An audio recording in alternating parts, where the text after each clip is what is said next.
Hello my dear students, welcome you all. ఈరోజు మనం one nation one subscription, one nation one frequency one గ్రిడ్కి సంబంధించినటువంటి కాంపోనెంట్ని discuss చేసుకోబోతున్నాం. What is the concept of one nation one subscription?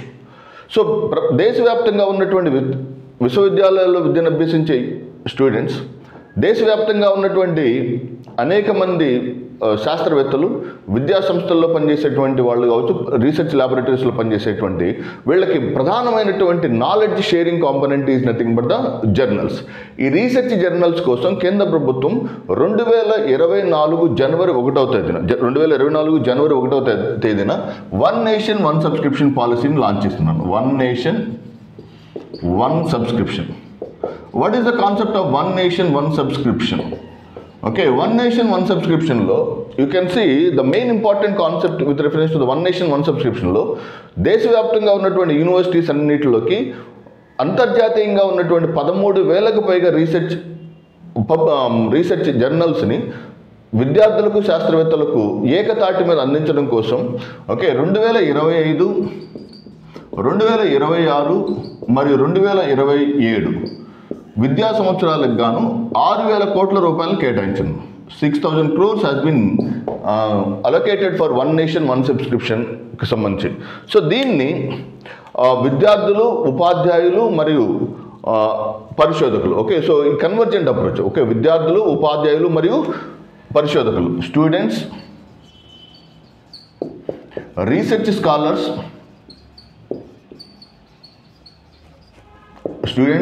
Scholars, మరియు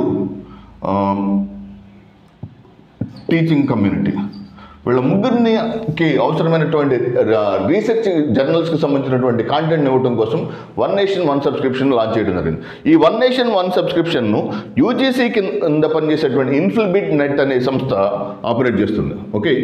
university grants కమిషన్కి చెందినటువంటి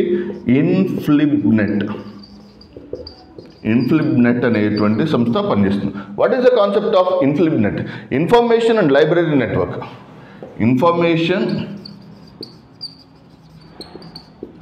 and library network. So this will monitor the concept called as what? One nation, one subscription. So this is one dimension of one nation, one nation. And second one is one nation, one grid and one frequency. One nation, one grid, one frequency. So December 31, 2013 నాటికి భారతదేశం one nation one grid one ఫ్రీక్వెన్సీని సాధించింది.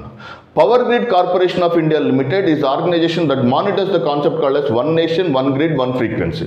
So దేశవ్యాప్తంగా ఉన్నటువంటి 5 గ్రిడ్స్ని interlink చేస్తూ ఎప్పుడైతే southern గ్రిడ్ని central grid తోటి అనుసంధానం చేశారు, ఎప్పుడు అనుసంధానం చేశారు?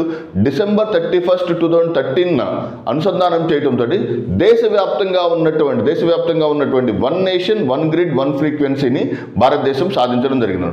సో ఈ one nation one grid one ఫ్రీక్వెన్సీని మానిటర్ చేసేటువంటి సంస్థ అంటే PGCIL, power grid corporation of India limited. So this power grid corporation of India limited is the Maharatna company. So ఈ power grid corporation of India limited ఎప్పుడైతే one nation one grid one ఫ్రీక్వెన్సీని సాధించిందో దేశవ్యాప్తంగా ఉన్నటువంటి power ట్రాన్స్మిషన్లో ఉన్నటువంటి లోపాలను కావచ్చు, power ట్రాన్స్మిషన్లో ఉన్నటువంటి నష్టాలను అరికట్టడానికి చాలా వరకు దోహదం చేస్తుంది. So this is the important concept with reference to the one nation one subscription, one nation one grid one ఫ్రీక్వెన్సీకి సంబంధించినటువంటి component. So thank you very much, all the very best. Will continue in another session.